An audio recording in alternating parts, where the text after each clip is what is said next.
Hey there, how's it going? It's your girl Amanda, and we're trying something a little different today. We are doing frontal camera action. Happy New Year! This is the first video of the year 2024.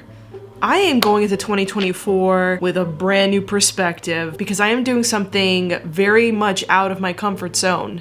Oil painting. And luckily I managed to film 2/3 of this particular oil painting that I am working on. So while you guys are looking at it and seeing it all coming together, I figured we'd just have a sit down and a chat, talk about pretty much what's been going on. So, big news. I have started going to a particular art school. It's all online. It's not really like an accredited program. It's a way to learn about the different techniques and painting styles of the past. I've noticed I've been kind of hitting a wall with all of my painting techniques, and I needed something to push me through to the next level. Investing in a class and really diving deep into that class, I think, is the next step that made sense for me. So one of the first big assignments for this class is painting a bird using a subtractive glazing method. So basically, in kind of big layman's terms, because I've really never dealt with oil painting and I've just maybe touched the surface of different oil painting terms like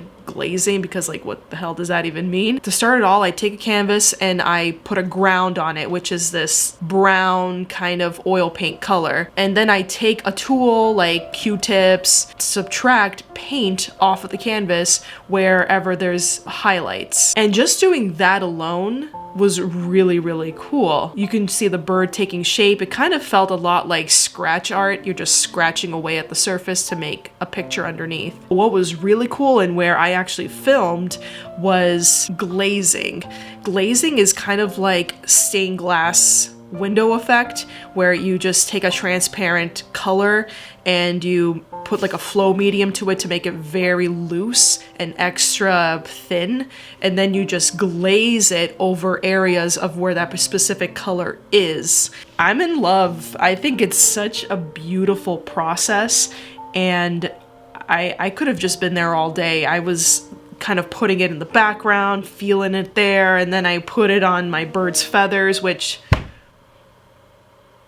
don't get me started with bird feathers. I don't know what it is about like my undiagnosed ADHD brain, but I just could not comprehend the amount of feathers that are on this freaking bird, okay? And I've decided kind of like halfway through, after fighting with this painting, and you'll kind of see me kind of going back and forth, adding and subtracting feathers where there aren't any feathers. There's a lot of feathers, so I had to make the executive call of like, you know what? This is where my first feather is. Where are the other feathers in relation to that feather? And it kind of went from there, and I thought that was really helpful. And so once my glaze layer dried and I kind of got all my colors established, that's when I start going in with the more opaque colors, those really vibrant, bright colors, to really bring out more of those tones, the lighter tones. And I think that's the part that I loved the most, because it really came alive. Everything kind of just popped right out of the canvas. This is where my feather knowledge kind of went through the roof. This is when I realized, yeah, you know what? I don't gotta paint every single feather. Let me just find the right brush that is close to that feather size, and then let me just paint it in.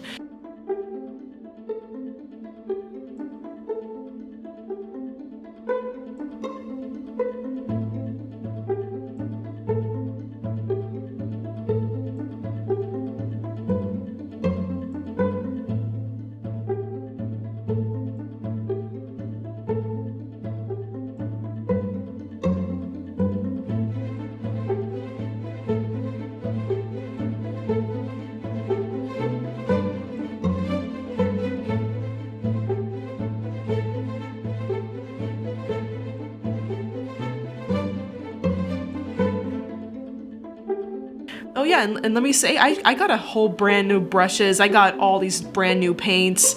I am in the hole with buying all these supplies because holy crap, they're freaking expensive. But it's worth it. It's worth it. You got to invest in yourself in order to grow. That's what I keep telling myself. So we're gonna go with that. Really, can I just also say too, the smell of oil paint And not just the oil paint itself, but the solvent. I'm using this citrus-based solvent that's like a little more natural. It's not as toxic as like regular paint thinner.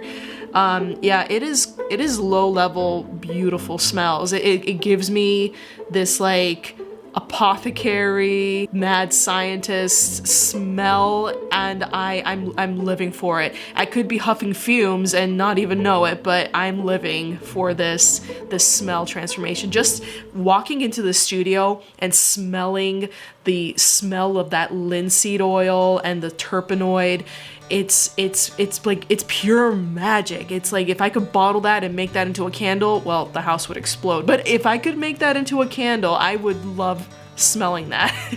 And I would probably be high all the time. These are sacrifices that I'm willing to make.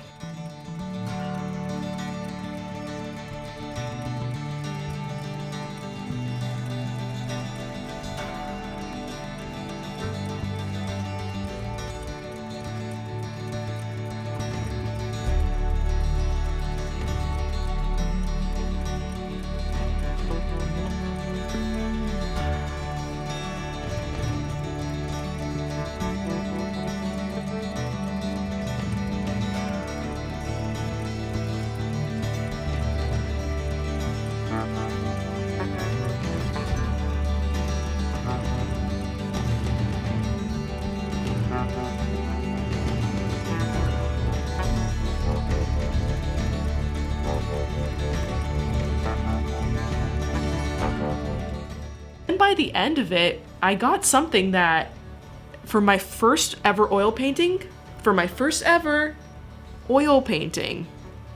looks good. I can look at this and be proud of the work I did. So this is where I'm at.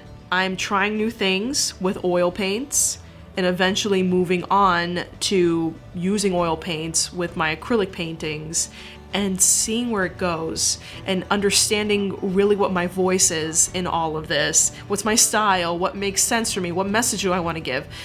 I'm looking to explore more of that this year. So that's where I'm at. I wanted to give you a little pop-in into what I've been working on, what I've been up to, and if there's ever anything in your life that you're not sure about, that you've been waiting and kind of fussing around trying to figure out if this is the right thing for me, I'll tell you what, this art school that I invested into took me 2 years to finally jump in and dive in and do what I had to do, because otherwise it would never have happened. This year I said, you know what, this is the year, it's gonna happen. I said it out loud, I'm gonna make it happen. By God, I will be bankrupt, but that's okay. We are going to learn. So I hope this brings you a little bit of inspiration in knowing that even if it's scary, even if it's out of your financial range, that you need to make things happen for yourself. You can't wait for the perfect opportunity to come. The opportunity must be made by your effort, by your choice. What are some things that you've been working on for the year 2024? Comment below, let me know. I want to hear what you've been up to. So without much further ado, I gotta get back to painting. See you next time. Bye.